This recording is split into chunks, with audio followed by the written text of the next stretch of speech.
In the sprawling confines of the Andromeda galaxy, the Galactic Council convened in an emergency session. The council chamber, a colossal hall built from luminescent crystal, shimmered with energy as representatives from thousands of alien species gathered. From gaseous beings to silicon-based life forms, all were present, their forms flickering in and out of visibility under the chamber's multidimensional light. The issue at hand was grave. A species had arisen in the Milky Way that threatened the delicate balance of the cosmos. The representative from Zoltran, a towering insectoid creature with glistening carapace and multifaceted eyes, took the floor. Its voice reverberated through the chamber, a series of clicks and hisses translated into the common tongue by the Council's neural interface. The humans of Earth, it began, are an anomaly, primitive in their origins, yet relentless in their adaptability. They have achieved feats of technology and exploration that rival civilizations millions of years their senior. Worse still, they are driven by an insatiable curiosity and an unmatched propensity for conflict. A murmur spread through the chamber. The representative from Betelgeuse, a floating sphere of energy that pulsed with intensity, spoke next. We warned them. Decades ago, when their signals first reached us, we sent emissaries. The emissaries never returned. We underestimated their aggression. Now, they have breached their own star system and begun exploring the void beyond. If left unchecked, they will be a threat to all. The Council deliberated. It was not in their nature to interfere. The galaxy thrived on diversity, and species were often left to rise and fall by their own merits. But humans were different. Time and again, reports had surfaced of their ingenuity in overcoming obstacles, their resilience in the face of extinction, and their capacity for destruction. Still, there were those who believed that humanity's potential for cooperation and empathy could outweigh its darker tendencies. A vote was cast. The decision was to issue a warning, a direct message to humanity, urging them to curb their expansionist tendencies and embrace peaceful coexistence. It was a gamble, but the Council hoped that reason would prevail. The message was broadcast across the stars, encoded in the universal language of mathematics and physics. It was intercepted by Earth's satellites and deciphered within days. The response was swift and chilling. Human leaders, unified for perhaps the first time in history, delivered their reply. We acknowledge your warning, they said, but we will not be deterred. The universe is vast, and humanity has a right to explore its wonders. We seek not to dominate, but to thrive. If you perceive us as a threat, it is only because you fear what you do not understand. The Council's worst fears were realized. Humanity's ambition knew no bounds, and their response carried an implicit challenge. Yet, many in the Council dismissed the humans as insignificant. After all, they were confined to a single, fragile planet, with technology that paled in comparison to the advanced civilizations of the galaxy. What harm could they truly pose? Years passed. Humanity's presence in the galaxy grew. They colonized nearby planets, terraforming inhospitable worlds with breathtaking speed.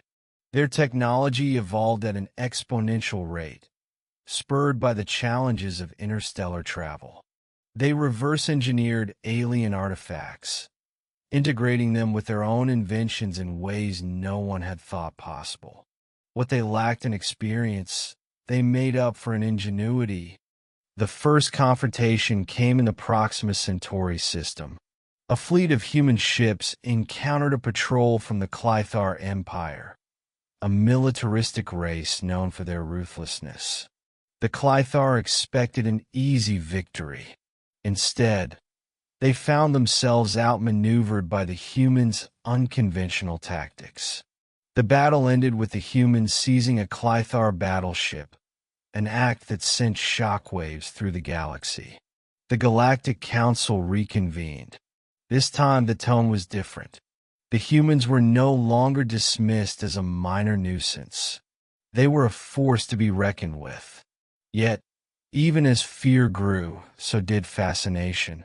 Stories of human bravery and ingenuity spread, painting them as both heroes and villains, depending on the perspective.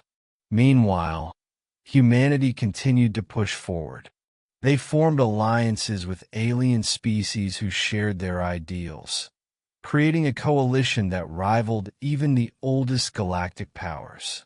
Their culture, a chaotic blend of art, science, and philosophy, began to influence other civilizations. Despite their flaws, there was something undeniably compelling about the human spirit. The tipping point came when humanity discovered the relic, an ancient artifact of unimaginable power hidden deep within a black hole. The relic was said to hold the secrets of the universe, a prize sought by countless civilizations throughout history. The Council had long deemed it unattainable, protected by the impenetrable gravity of its host black hole. Yet, somehow, the humans succeeded where all others had failed. Using a combination of brute force and sheer audacity, they developed a technology that allowed them to breach the event horizon and retrieve the relic. The act was both awe-inspiring and terrifying. With the relic in their possession, humanity now wielded the power to reshape reality itself. The Council's response was immediate.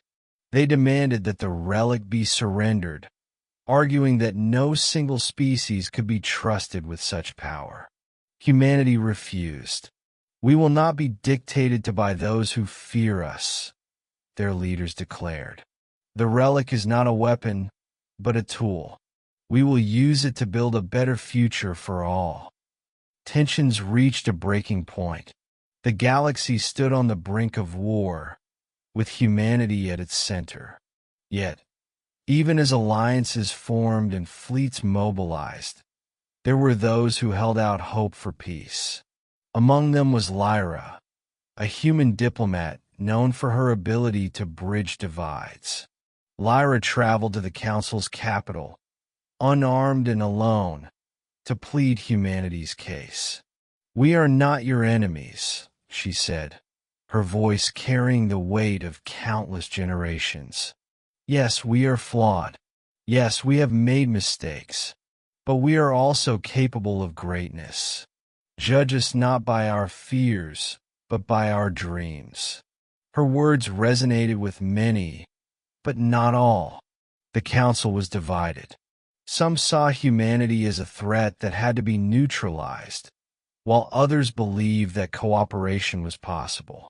In the end, a compromise was reached.